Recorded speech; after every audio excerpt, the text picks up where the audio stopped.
Wah, kurang apa ibadah saya? Kurang apa doa saya? Wah, semua doa apal. Semua doa untuk mengatur Allah supaya Allah takluk dan taat pada keinginan kita, apal semua.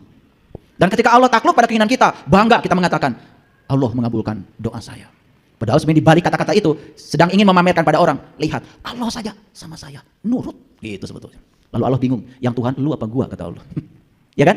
Karena kita diajarkan dari kecil begitu. Terus ya diajarkan ngatur-ngatur Allah supaya Allah itu takluk dan taat sama keinginan kita. Kapan kita mau berserah diri kepada Allah? Ngakunya sih muslim. Padahal muslim itu gelar tertinggi yang diberikan Allah untuk mereka yang sudah pasrah total kepada Allah. Maka saya tidak suka dengan istilah muslim non-muslim karena perbedaan keyakinan. Bagi saya, muslim non-muslim adalah soal akhlak, bukan soal keyakinan. Maaf. Bisa jadi orang itu keyakinannya berbeda dengan saya, tapi dia sangat pasrah dalam kehidupannya kepada Allah. Bagi saya, no problem. Bagi saya dia adalah muslim. Bagi saya ya, boleh berbeda. Karena selama ini kan muslim non-muslim berdasarkan atributnya. Lebih mementingkan atributnya, bukan? Bukan akhlaknya, bukan perilakunya, bukan karakternya, bukan sifatnya. Saya banyak sekali punya sahabat yang keyakinannya berbeda dengan saya, tapi dalam hidupnya sudah penuh dengan kebahagiaan karena sudah bisa menerima semua hal yang tidak diinginkan dalam hidupnya. Bahkan dia bisa merayakan semua hal yang tidak diinginkan seperti tidak menerima hal yang dia inginkan. Itu muslim itu. Cirinya apa? Wajahnya itu bersinar, ringan kalau bicara. Iya. Beda kan kalau orang yang berat, punya uang 100 juta dipinjemin 100 ribu saja, oh saya baru kemarin beli tanah 100 juta. Sombongnya tetap aja, minjemin kagak.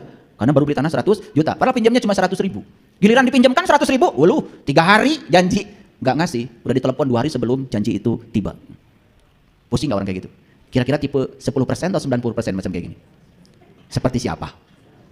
Selalu ada pertanyaan, seperti siapa ya hari ini? Jadi hidup itu adalah 10% apa yang terjadi pada kita, 90% bagaimana kita menanggapinya. Jadi sebetulnya 10% itu apa yang terjadi, tetapi 90% kita menanggapinya. Itu yang membuat kita menjadi sangat sibuk dengan kehidupan ini.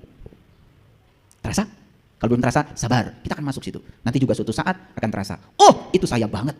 Oh, itu gua banget. Sholat sudah, bolak-balik ke Mekah sudah, tahajud juga kurang gimana rajinnya, bangun malam luar biasa.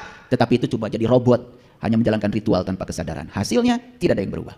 Lupa bahwa Nabi Muhammad diutus ke dunia untuk menyempurnakan akhlak. Semua ritual itu adalah sarana untuk menyempurnakan akhlak, tools, instrumen. Tetapi itu dijadikan tujuan oleh kita.